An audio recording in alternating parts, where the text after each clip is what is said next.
Sir আমরা যদি আম্মার বিন ইয়াসিরের হিজরত সম্পর্কে একটু শুনতে চাই। দ্বিতীয়বার যারা হাবশা হিজরত করেছেন তাদের মধ্যে ছিলেন, কেউ কেউ বলছেন আর কেউ বলছেন না তিনি হাবশা হিজরত করেননি, তিনি সরাসরি মদিনায় হিজরত করেছেন। মদিনায় তিনি হিজরত করে সেখানে পৌঁছেছেন। রাসূলুল্লাহ সাল্লাল্লাহু আলাইহি ওয়াসাল্লাম তার জন্য একটি জমির ব্যবস্থা করে দিয়েছেন, সেখানে তিনি বাড়ি করে দিয়েছেন এবং মদিনায় তার সাথে হুযায়ফাতুল ইয়ামানি যাকে বলা হয়, যিনি সিরুর রাসূলুল্লাহ ছিলেন, তার সাথে তার ভ্রাতৃত্ব স্থাপন করে দেয়। আপনারা জানেন যে মদিনায় যখন মুহাজির হিজরত করেছেন তখন প্রত্যেক আনসারের সাথে একজন মুহাজিরকে রাসূল সাল্লাল্লাহু আলাইহি ওয়াসাল্লাম মুআখাত বা ভ্রাতৃত্ব ভাই করে দিয়েছিলেন এবং এই আম্মার ইবনে ইয়াসার রাদিয়াল্লাহু তাআলা হুযায়ফাতুল ইয়ামানের সম্পর্ক করে দিয়েছিলেন এবং হুযায়ফাতুল ইয়ামান রাদিয়াল্লাহু তাআলা তাকে মানে যার পর নয় সহযোগিতা করেছেন, সব বিষয়ে তার পাশে ছিলেন। এবং মদিনায় হিজরত করার পরেই আম্মার রাদিয়াল্লাহু তাআলা আনহু রাসূলুল্লাহ সাল্লাম যখন মসজিদ নববী নির্মাণ করছিলেন তখন তিনি রাসূলুল্লাহ সাল্লাল্লাহু আলাইহি ওয়াসাল্লামের সাথে মসজিদ নববী নির্মাণে সাহায্য করেছেন। এবং সিরাতকাররা বলেছেন যে অন্যান্য সাহাবীরা যেখানে একটি ইট বহন করতেন সেখানে আম্মার দুটো ইট বহন করতেন। একবার তার উপরে যখন লোকেরা আরও বেশি বোঝা চাপিয়ে দিয়েছিল মসজিদ নির্মাণের সময়, তখন রাসূলুল্লাহ সাল্লাম নিজ হাতে এসে সেই বোঝাটা বা সেই ইটগুলো নামিয়ে দিয়েছেন যে আম্মারের কষ্ট হবে।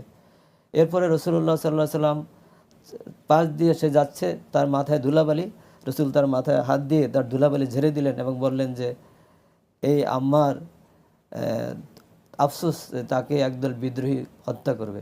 এটা রাসূল সাল্লাম তার সম্পর্কে ভবিষ্যৎবাণী করেছিলেন। এই ভবিষ্যৎবাণী করার পরে উনি রাসূলুল্লাহ সাল্লাম ইন্তেকাল করলেন। এরপরে তিনি খোলাফা রাশেদার সময় এসে আবু বকর রাদিয়াল্লাহু তাআলা আনহুর সময় মদিনায় ছিলেন, মদিনার সকল কার্যক্রমে তিনি যুক্ত ছিলেন এবং রসুলের সাথে তিনি বদর থেকে তাবুক পর্যন্ত সবগুলো যুদ্ধে তিনি অংশগ্রহণ করেছিলেন। রাসূল সাল্লাম যে কটা যুদ্ধ করেছেন প্রত্যেকটা যুদ্ধে তিনি অংশগ্রহণ করেছেন।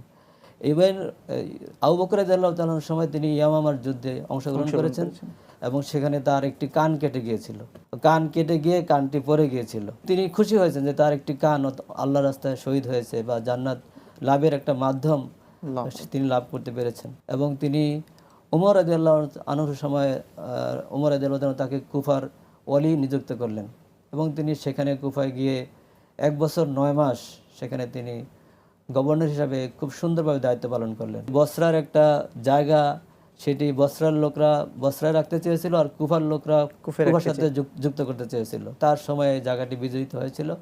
তখন তিনি কোনো ধরনের বিতর্কে না জড়িয়ে তিনি কোনো পক্ষে অবলম্বন করেন, কুফার পক্ষ গেলেন না বসরার পক্ষে। তখন কুফাবাসীরা তার বিরুদ্ধে লাগলো এবং তাকে কান কাটা বলে গালি দিল। তখন তিনি খুব কষ্ট পেলেন যে আমার যে কানটি আল্লাহর রাস্তায় শহীদ হয়েছিল সেই কানটি নিয়ে কথা বললে। এবং কুফার লোকরা যখন এভাবে তার সাথে আচরণ করতেছিল তখন ওমর রাদিয়াল্লাহু তাআলা খবর পেয়ে তাকে সেখান থেকে সরিয়ে দিলেন। এবং ওমর রাদিয়াল্লাহু তাআলা সরিয়ে দিয়ে পরদিনই তাকে ডেকে পাঠালেন। ডেকে পাঠিয়ে বললেন, তুমি কি আমার উপর খুব রাগ করেছো? বলছে, না, আমি দায়িত্ব নেওয়ার সময় খুশি ছিলাম না, আর দায়িত্ব আমার কাছে নিয়ে গিয়েছেন এই জন্য আমি অখুশি নই।